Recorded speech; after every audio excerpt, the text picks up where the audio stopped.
नमस्ते दोस्तों, मैं हूं विराज और आप देख रहे हैं तकनीकी विज्ञान। तो दोस्तों, आशा करता हूं कि आप सब बढ़िया होंगे। और दोस्तों, आप जानते हो कि मैं इस चैनल पर स्मार्टफोन की अनबॉक्सिंग्स, उनके रिव्यूज़, होम अप्लायंसेस जैसे कि टीवीज़ और स्पीकर, ये सब इन सब चीज़ों के बारे में हम बात करते हैं। लेकिन आज का वीडियो थोड़ा सा डिफरेंट होने वाला है। आज मैं आपको बताने वाला हूँ कि अगर आपको आपके घर में या ऑफिस में या कहीं पर भी आपको फ़ैन लगाने हो तो आपको कौन सा फ़ैन खरीदना चाहिए, कौन कौन सी स्पेसिफिकेशंस पर आपको एक बार नज़र डालनी चाहिए। और इस वीडियो को देखने के बाद आप अपनी जो रिक्वायरमेंट है उसके हिसाब से एक परफेक्ट फ़ैन अपने लिए चूज़ कर पाओगे। तो चलिए दोस्तों, हम टाइम वेस्ट नहीं करते और वीडियो को शुरू करते हैं। तो चलिए देखते हैं कि आखिर कैसे हम फैंस को कैटेगराइज कर सकते हैं उनकी स्पेसिफिकेशंस के हिसाब से। तो दोस्तों, सबसे पहले मैं आपको कुछ टाइप्स बताना चाहूँगा फ़ैन्स की। तो सबसे पहला जो टाइप है वो है सीलिंग फ़ैन, जो कि हम हमारे घर में या ऑफिस में यूज़ करते हैं। उसके बाद आता है एग्जॉस्ट फ़ैन। तो एग्जॉस्ट फ़ैन ज़्यादातर तो रूम्स में भी कई बार होता है, या फिर इंडस्ट्रियल एरियाज़ में जो बड़े बड़े रूम्स प्लांट होते हैं वहाँ पर भी हमें देखने को मिल जाता है। और ये वॉशरूम्स में भी लगाया जाता है। क्योंकि जो इनका जो यूज़ होता है वो बेसिकली जो ऑर्डर होती है अपने रूम के अंदर, उनको रूम से बाहर भेजने का काम होता है इनका। अब बात करें तीसरे टाइप की, तो यहाँ पर आता है पेडेस्टल फैंस। मैं आपको दिखाता हूँ, कुछ इस तरीके से दिखते हैं पेडेस्टल फैंस। उसके बाद आता है टेबल फैंस, जिनमें नीचे स्टैंड लगा हुआ होता है, जिनको आप अपनी टेबल पर रख सकते हो। उसके बाद आते हैं टावर फैंस, कुछ इस तरह से। और हमारा जो आखिरी वाला जो टाइप है वो है वॉल फैंस। ये बेसिकली आप बोल सकते हो कि एक तरह से टेबल फैन ही है, बस यहाँ पर आपको जो नीचे में स्टैंड मिलता है वो आपको यहाँ पर नहीं देखने को मिलता। आप इस फैन को वॉल पर हैंग कर सकते हो। तो ये तो हो गए इनके टाइप्स। तो अभी आप पहले तो अपनी रिक्वायरमेंट के हिसाब से डिसाइड कर लो कि आपको इनमें से कौन से टाइप्स के फ़ैन चाहिए। अब हम बात करते हैं इसके स्वीप साइज़ की। तो स्वीप क्या होता है? तो अगेन दोस्तों, हमारी जो मोटर होती है फ़ैन की, जो एकदम सेंटर में होती है, तो उसके बाजू में ही जो ब्लेड्स लगी हुई होती हैं, ब्लेड्स, तो उस ब्लेड को स्वीप बोला जाता है। तो अभी स्वीप में ज़्यादातर अभी जो हम रेगुलरली यूज़ करते हैं, जो सबसे ज़्यादा यूज़ में आती है वो है 1200 mm की ब्लेड्स, 1200 mm स्वीप। लेकिन दोस्तों, इससे छोटी भी मिलती है, जैसे कि 800 mm स्वीप, 900 mm स्वीप, और 1200 से बड़ी यानी कि 1400 और 1600 mm की स्वीप्स भी होती हैं। ये डिपेंड करता है दोस्तों कि आपका जो रूम है वो कितना बड़ा है या तो कितना छोटा है। उस हिसाब से आपको इनकी स्वीप साइजेस डिसाइड करनी पड़ेंगी। लेकिन दोस्तों, सबसे ज़्यादा जो यूज़ किया जाता है हमारे घरों में वो 1200 mm की स्वीप साइज़ है। तो अगर आपको ज़्यादा इतना नॉलेज नहीं है, अगर आपका रूम मीडियम लेवल का है, तो आप 1200 mm स्वीप वाली जो ब्लेड्स हैं वो फ़ैन आप खरीद सकते हो। फिर आता है एयर क्वालिटी, एयर फ्लो की आपका जो फ़ैन है वो कितना एयर फ्लो कर सकता है। तो यहाँ पर एयर फ्लो जो है वो CMM में काउंट किया जाता है। CMM मतलब क्यूबिक मीटर पर मिनट। एक मिनट में कितने क्यूबिक मीटर में आपका जो फ़ैन है वो एयर पहुँचा सकता है। तो यहाँ पर आपको एटलीस्ट 220 से 230 CMM वाले जो फैंस हैं उनको कंसीडर करना चाहिए। जैसे कि दोस्तों, अगर आप में से कुछ लोगों को नहीं पता होगा और आप फ़ैन खरीदने जाओगे तो डेफिनेटली जो शॉपकीपर्स है वो आपको या तो 220 से कम वाला दे देंगे, या इनसे आप समझ रहे हो ना। तो ये आपको डेफिनेटली ध्यान में रखना है कि CMM 230 तो मिनिमम होना ही चाहिए, CMM क्यूबिक मीटर पर मिनट। अब हम बात करते हैं RPM की दोस्तों। RPM मतलब रोटेशन पर मिनट। तो आपका जो फ़ैन है, जो मोटर है, वो एक मिनट में कितने रोटेशंस लगा सकती है।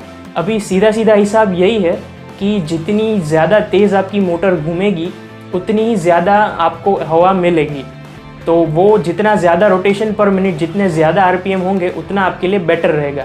लेकिन मिनिमम अगर मैं आपको बोलूँ तो 320 से 330 इतने आरपीएम तो मिनिमम आपके फ़ैन में होने ही चाहिए। 340 350 आरपीएम तक के फ़ैन भी आपको मिल जाते हैं। इन सब की प्राइजेज़ वेरी होती रहती हैं, आप देख सकते हो इनको। अब बात करते हैं हम स्टार रेटिंग की।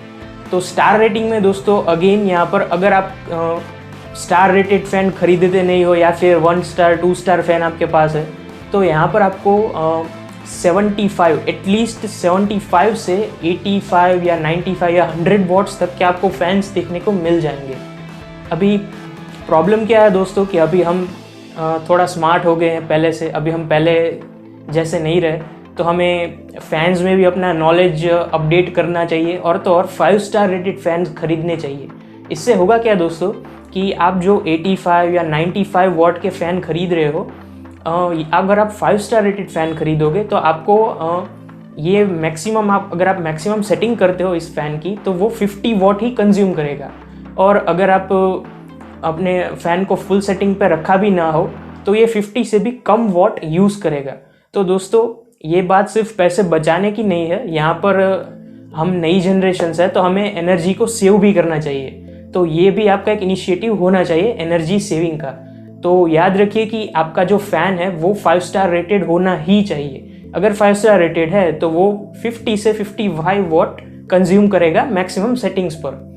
तो इतना आपने देख लिया। अब दोस्तों मैं सबसे इम्पॉर्टेंट कैटेगरी आपसे डिस्कस करने जा रहा हूँ।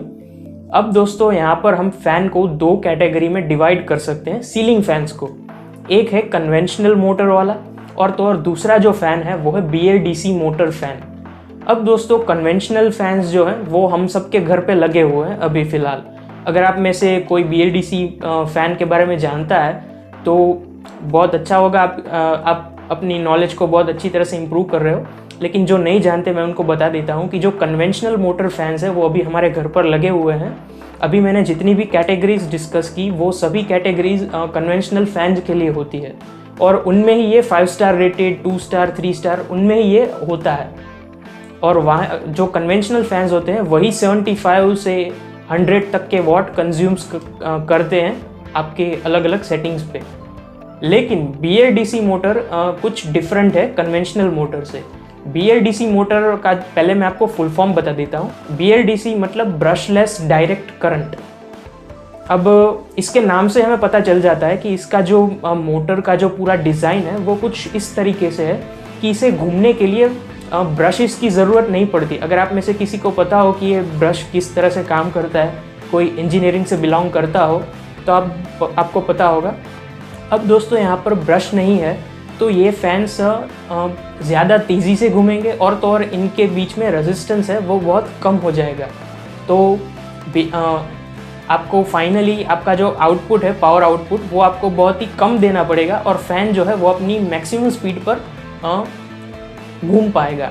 तो दोस्तों BLDC मोटर है, BLDC मोटर के जो फैंस है उनमें भी आपको सेम मैंने जो भी बताया 1200 mm स्वीप, फिर 240 CMM और तो और 340 RPM, ये सब आपको वहाँ पर देख के ख़रीदना है। लेकिन दोस्तों यहाँ पर आपको स्टार रेटेड देखने की कोई ज़रूरत नहीं है क्योंकि जो BLDC फैंस होते हैं वो ऑलरेडी 26 से 28 वॉट कंज्यूम करते हैं, मैक्सिमम 30 वॉट तक ये कंज्यूम करते हैं। तो यहाँ पर आपको स्टार रेटेड देखने की कोई ज़रूरत ही नहीं है क्योंकि ये ऑलरेडी इन्हें बनाया ही इसलिए था क्योंकि ये कम पावर खर्च कर सके।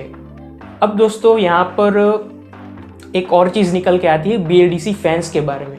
तो जो BLDC फैंस है वो 2 तरह की सेटिंग्स अपने साथ में लेके आते हैं। जैसे कि हम अगर बात करें समर्स की, तो जहाँ पर गर्मियाँ ज़्यादा होती है तो जो BLDC फ़ैन है वो काउंटर क्लॉकवाइज घूमता है। वैसे तो हम सबके घर पे जो भी फैंस है वो काउंटर क्लॉकवाइज घूमते हैं क्योंकि इनकी डिज़ाइन और इनकी जो स्वीप्स होती है वो कुछ इस तरह से डिज़ाइन की गई होती है कि काउंटर क्लॉकवाइज घूमने की मदद से जो पूरे रूम में जो हवा होती है वो एक साथ आप नीचे पुश करता है फ़ैन। अब दोस्तों हम आ गए हैं विंटर में। तो विंटर में अभी हमें ठंडी ज़्यादा लगती है, तो यहाँ पर विंटर में जो BLDC फैंस होते हैं वो काउंटर क्लॉकवाइज नहीं बल्कि क्लॉकवाइज घूमते हैं। तो क्लॉकवाइज घूमने की मदद से क्या होता है कि ये जो आपकी सराउंडिंग्स में जो भी एयर होती है वो उनको ऊपर लेके जाता है। अब दोस्तों हमारे जो कन्वेंशनल फैंस है उनमें हमें ये सेटिंग्स देखने को नहीं मिलती। हमारा जो फ़ैन है वो सिर्फ काउंटर क्लॉकवाइज ही घूमेगा, जो कि समर के अकॉर्डिंग, मेरा मतलब है समर के अकॉर्डिंग ही वो चलता है। वहाँ पर हमें ये क्लॉकवाइज घूमने का ऑप्शन नहीं देखने को मिलता। और तो और जो BLDC फैंस हैं उनमें आपको एक रिमोट कंट्रोल भी देखने को मिलता है, यानी कि आपको उठ के वो रेगुलेटर से हम चेंज कर दे, वैसी ऐसा कुछ भी ज़रूरत नहीं है। यहाँ पर आप फ़ैन से ही इसकी स्पीड को कंट्रोल कर सकते हो। और तो और इनमें टाइमर्स भी लगे हुए होते हैं। ये अगर आपने टाइमर सेट कर दिया हो तो उस टाइम के बाद में वो अपने आप ही ऑफ हो जाएंगे या तो अपनी स्पीड कम कर देंगे। आप यहाँ पर बहुत सारी सेटिंग्स होती है, आप अपने अकॉर्डिंग, आपका जो कंफर्ट लेवल है उसके अकॉर्डिंग आप यहाँ पर सेटिंग्स कर सकते हो।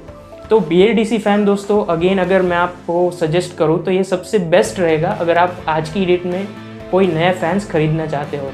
लेकिन प्रॉब्लम दोस्तों यही है कि जो BLDC फैंस है वो हमारे जो कन्वेंशनल फैंस होते हैं उनसे थोड़े से ज़्यादा कॉस्टली होते हैं। बेसिकली जो BLDC फैंस है वो 2500 से ज़्यादा की प्राइस में होते हैं, 3000 4000 में।